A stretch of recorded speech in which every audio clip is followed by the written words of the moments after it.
What's going on, Facebook friends? Hope you guys are having an awesome day. Beautiful weather, at least here in Coeur d'Alene. I just want to share with you guys something. So by Wednesday, I've done about 3/4 of my coaching calls that I do. Get the opportunity to spend a lot of time with some of our top performers in our company, United Home Group. Also have the pleasure of spending time with some incredible producers and top business minds here in Coeur d'Alene as well. And there was a consistent theme that's come up recently. So I wanted to share with you guys some thoughts. Whenever I see something consistently, I know that I probably should bring that to somebody because there's a pattern there and life is full of patterns. So here's what I saw. Like the first thing that took everybody by surprise is that as of today, and today is June 27th, 2018, we have 127 business days left in the year. Right, removing weekends, removing holidays, and only one day for each holiday. We have 127 business days left in this year. So that shocked some people, and some people were caught off guard by that when we had that conversation, which that's a whole nother topic. So I wanted to talk to you guys about that, the reality of that in this time, and a lesson my kids taught me in our garden recently. So here's what we know. The reality is we have 127 days left. The reality is we have a lot of time we've already expended. We've already maybe missed some opportunity. Yet what we know, what we can control is how much time we have left. What do we do with the time that we have in front of us?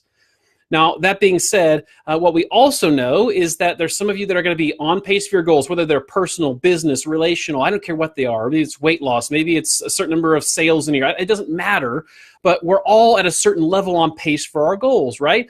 And so sometimes for people that are on pace, hearing 127 days left, it's exciting. And for other people, when I'm on the phone call, it's like dead silent. You can hear a pin drop because some of these people realize they're so far behind that they got to hustle. They got to double down and they got to do more quickly just because of the confines of the time that they find themselves in. So that being said, we'll talk more about that in a second, but I want to talk to you guys about what the kids taught me, and I promise you it relates. If you guys have had kids, you probably have had a similar experience. So at our house, we have a good-sized vegetable garden. I grew up with one.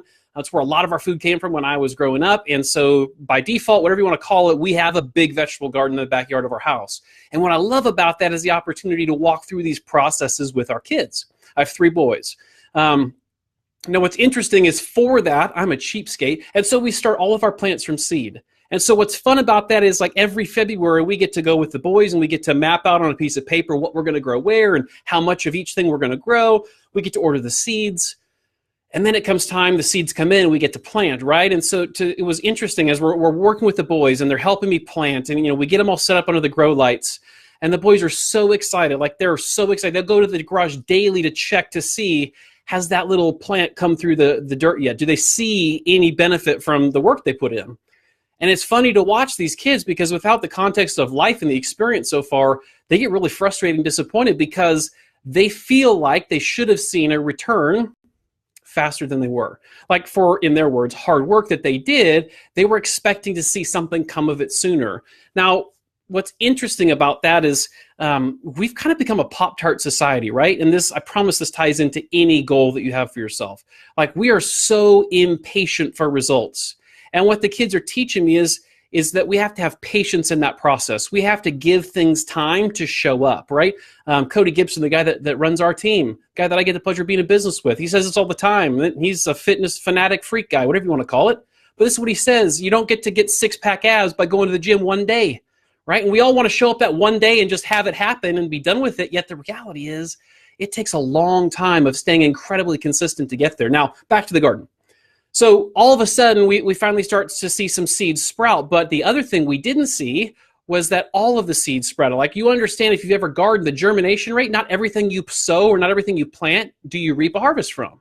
And so we had to originally, from the beginning in the planting stages, decide intentionally to sow more than we actually needed to reap to make sure that we were able to take what we wanted at the end of the growing season.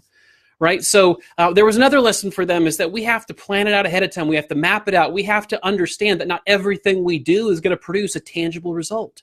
And definitely the guarantee here is that everything we do will happen slower than we want it to because we've become impatient. Okay, so regardless, again, of whether you're talking about, and this is resonating with you on a business level or a relational level or a personal growth level, whatever it is, there's a lot of growing opportunities here for me that I'm learning from my kids. It's so funny. When you have kids, you think you're going to be one that teaches them. And I'm sure a lot of you out there, you're learning like I am, that I'm learning more from them than I'm probably teaching them, right? It's fascinating to me. So here are my takeaways on this whole thing. And this is what I've been applying with our coaching clients recently and our partners at United Home Group. We have to sow more than we intend to reap, right? So if you're in business, you have to make more phone calls than you think you need to. Not everything converts at 100%. Just like those seeds don't germinate at 100%, your business will not produce or convert at 100%. So you have to intentionally plan to sow more than you expect to reap. Second thing, we have to continue sowing and doing the weeding and the maintenance and the watering. And that process seems like it goes on forever before we see any kind of a result, right? Just like they didn't see the results coming out of the dirt and they were getting frustrated. Like I talk to people every day that get frustrated because they're like, man, I've been doing the activities for like a day. Where are the results? That's human nature. I get it. But we have to remember that everything we do takes time. And what we're doing today, we probably won't see benefit of for a number of days, even months, maybe even a year, depending on how big your goal is. Are we giving it the consistency and the time that it deserves to get the action and the result that we're looking to get? Here's another thing I quote, and I'll wrap this up, guys. I know I'm rambling, but I'm going to share with you guys, it excites me. And I love the opportunity to share this stuff with you guys. I hope it helps some of you. Here's what Teddy Roosevelt said. I'm going to read this. Nothing in the world is worth having or doing unless it means effort, pain, difficulty. He said, I've never in my life envied a human being who led an easy life. I'd envied a great many people who led difficult lives and led them well.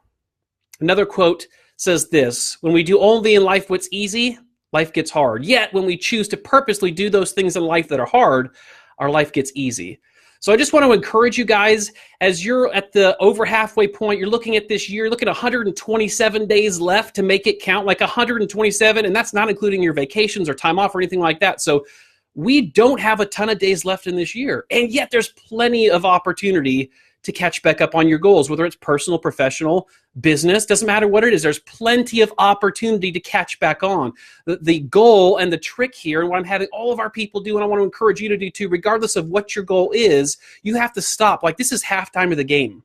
Like, this is halftime. And we have to stop and look at what strategies are we using that are working. And more importantly, what strategies are we using that aren't working? Right? There's an old adage, and I've been talking with Chad Himes a lot about this. He's our regional director in the Southeast region. But there's an adage of that we should work to improve our weaknesses. I don't buy that, right? My philosophy, my mindset and my thought here, and his as well, and a number of people much smarter than me, is that maybe we should leverage our weakness and double down on our strength, right? No one can be exceptional at everything, yet we can all be marginal at everything. Like, so find the few things that you're exceptional at, just naturally God-given talents make you exceptional at, and figure out how to spend more of your time there. Because typically when you do that, your results that you're looking for magically show up. So I hope this helps you guys. I hope this helps somebody. Let me know in the comments what your takeaways were. Thank you guys for tuning in. Appreciate all of you. Love having all of you connected on Facebook, and we'll do more of these going forward. Hope you have an absolutely exceptional rest of your week and make your next 127 days count.